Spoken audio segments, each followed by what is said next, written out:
Halo, Assalamualaikum warahmatullahi wabarakatuh. Lanjut ke konten malam Jumatan.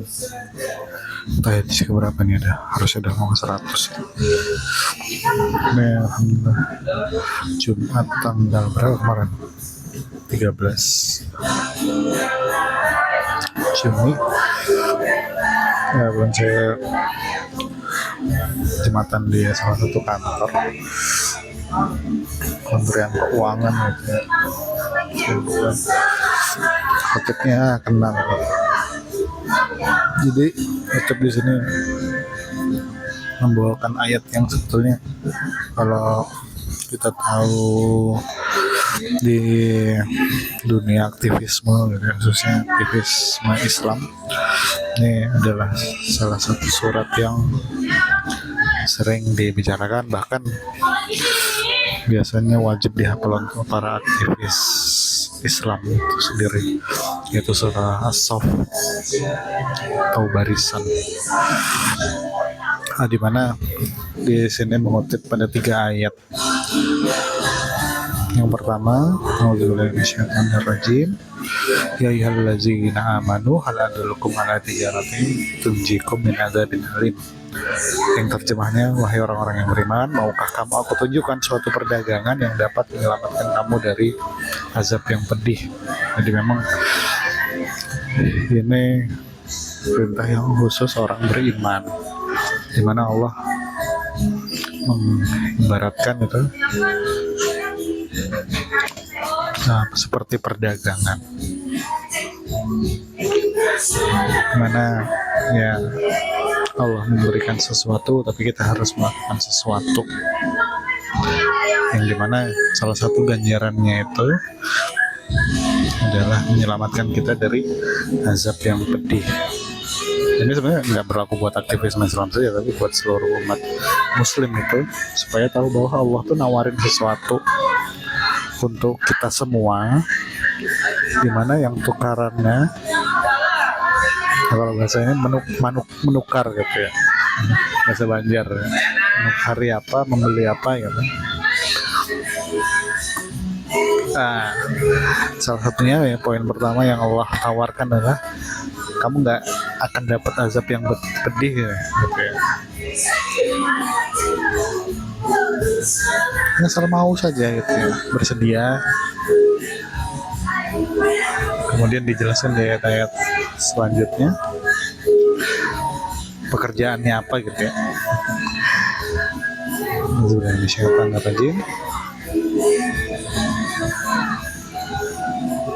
Tu'minuna billah wa rasuli wa tujahidu fi sabilillah bi amwalikum wa anfusikum dzalikum khairul lakum in kuntum ta'lamun.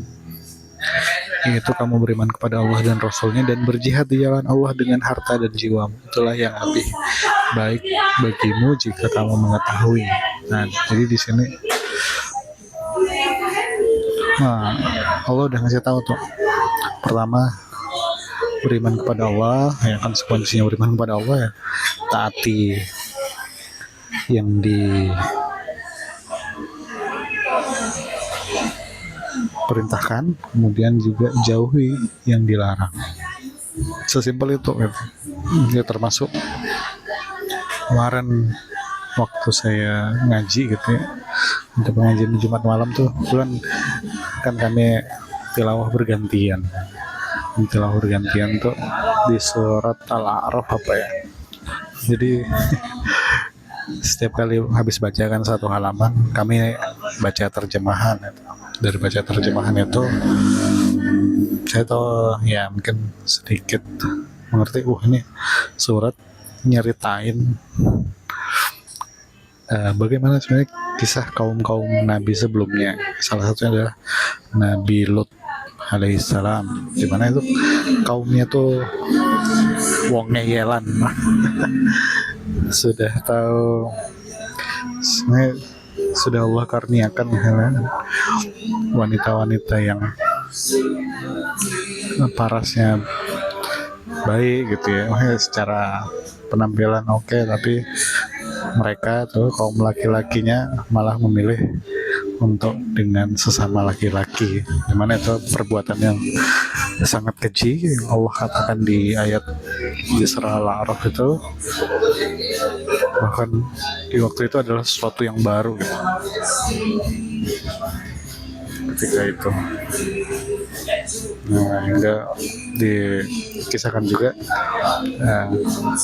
ini kisah Nabi siapa, kemudian kaumnya bagaimana, kemudian juga apa hukuman Allah yang terjadi pada kaum yang menyimpang tersebut. Jadi yang sebut menyimpang itu sebenarnya bukan manusia ya, tapi yang menciptakan. Kok bisa gitu? Mereka sudah dikaruniai dengan wanita gitu ya, yang bisa mereka nikahin, tapi mereka malah memilih melakukan hal itu, kekejian itulah.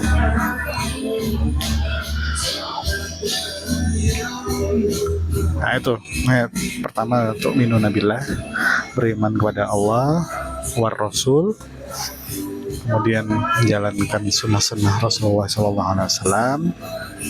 Dimana kalau kita bicara sunnah ini ya dimensinya luas gitu ya, baik yang dibicarakan oleh Rasulullah, dilakukan oleh Rasulullah, dan juga hal yang Rasulullah lihat kemudian Rasulullah diamkan, yang akhirnya jadi kegiatan. Karena salah satunya adalah kebiasaan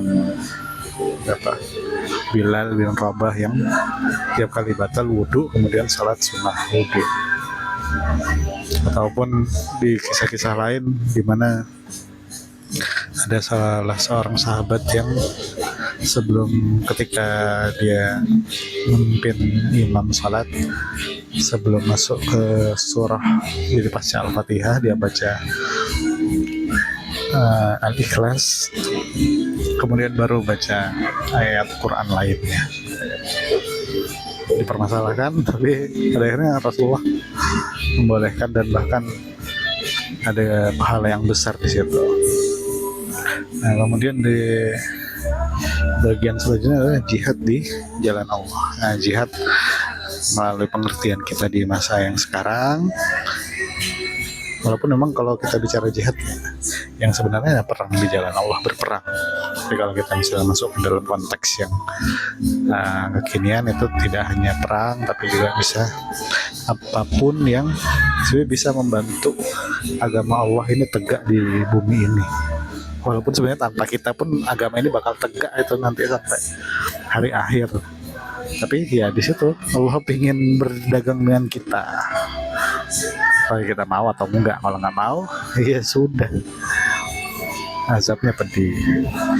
Azab yang pedih itu karena apa ya? Karena kita sendiri gitu nggak mau, padahal Allah udah mau ngasih.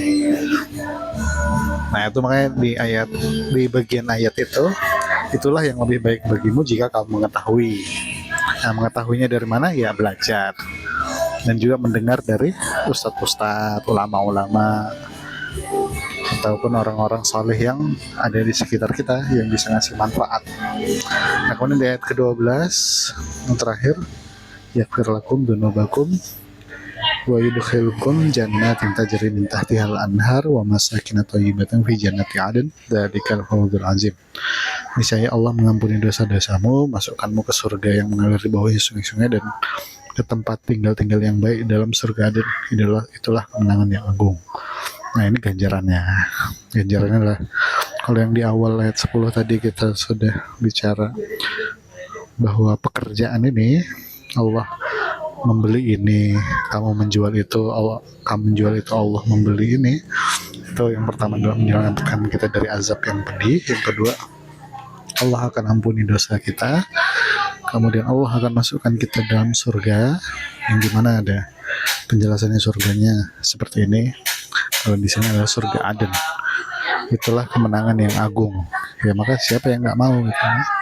Karena tugas kita ya bagi seorang muslim dalam maknai tiap khutbah Jumat seperti cukup sering dibilang, ini laki-laki dipanggil untuk sholat Jumat terus sebenarnya punya alasan itu, dan alasannya tapi jangan ditinggal tidur gitu. Dan juga ini tugas para khotib memastikan bahwa apa yang disampaikannya itu ya mungkin kalau dari sisi kepikirannya hal yang teknis nggak apa-apa yang mungkin bisa dilakukan secara bertahap oleh para jamaah, di mana nanti bisa membangkitkan tujuan dari khutbah Jumat itu, yaitu meningkatkan keimanan dan ketakwaan. Terima kasih. Assalamualaikum.